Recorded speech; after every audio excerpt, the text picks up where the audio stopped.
Okay, 2023 Peterbilt 389. This one has 73,192 miles on it. Smart steering wheel, has full lockers, as you can see right there. Air ride suspension, both front and rear. 18 speed, 565 Cummins in it. Really nice truck. Has the full display there. Inside's immaculate, not smoked in.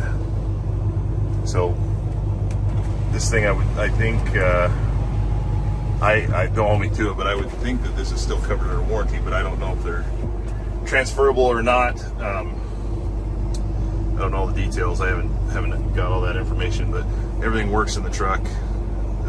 It's a brand new truck, pretty much, with 73,000 miles on it. So I got pickups with more miles on it in this truck. But yeah, it runs and drives. Everything's good on this truck. Brand new, almost.